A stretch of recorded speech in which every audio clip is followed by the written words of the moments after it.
What do you think is the most important law in ancient history? How about one that literally made it into stone?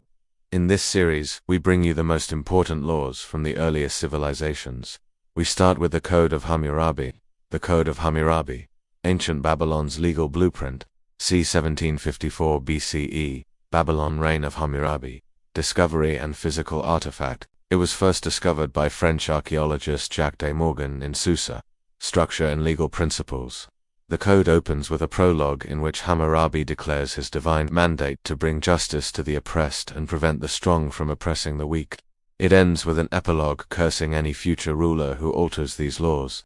Between these bookends are the laws themselves, covering everything from property rights and commerce to family law and inheritance. Many of the laws were actually quite progressive for their time. For example, they clearly state that everyone is innocent until proven guilty. Anyone accused of a crime had to prove their innocence, and judges and juries were held accountable for their decisions. The core legal themes of the code include lex talionis, or the law of retaliation, which states that punishment should fit the crime. But this principle had a class-based twist. Harming a mushkenu or commoner resulted in a fine, while harming a noble resulted in the infliction of retaliatory injury. The code also outlines property rights, stating that anyone who steals property must return the stolen item plus 10 times its value. False accusations were punished by death. In commercial matters, the code standardized interest rates for silver loans at 20% and held merchants liable for stolen goods.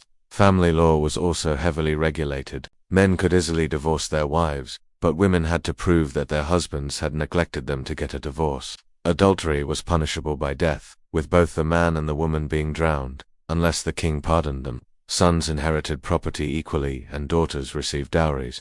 Historical context and purpose. By the time Hammurabi came to power, the Mesopotamian city-states of Mari, Lhasa and Assyria had dominated the region.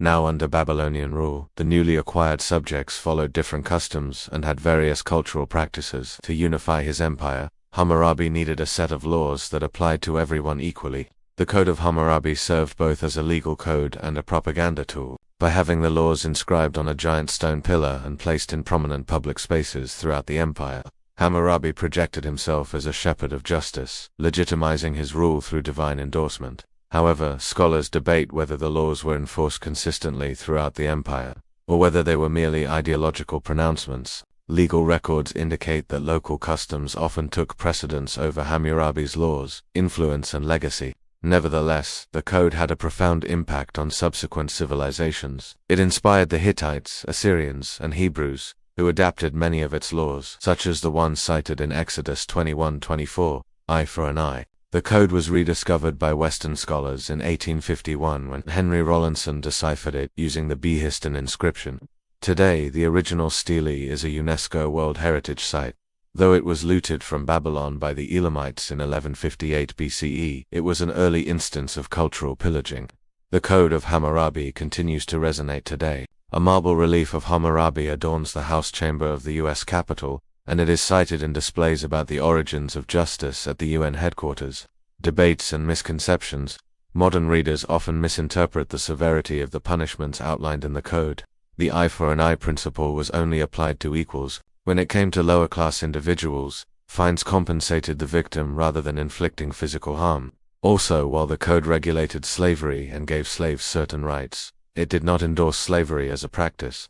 For example, a slave named Wardu could marry a free person, and their children were born free. Similarly, women's rights were not as limited as commonly believed. Women could own and operate businesses, such as serving as tavern keepers, but faced harsher punishments for adultery. So what did Hammurabi want people to take away from his laws? He wrote, "Let any oppressed man come before my statue.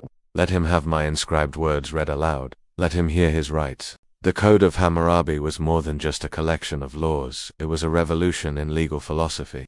It asserted that justice should be written down, public and impartial, making the invisible visible and laying the groundwork for modern legal systems. As historian Martha Roth notes, its true power lay in transforming oral customs into eternal stone. And be sure to stay tuned for more videos.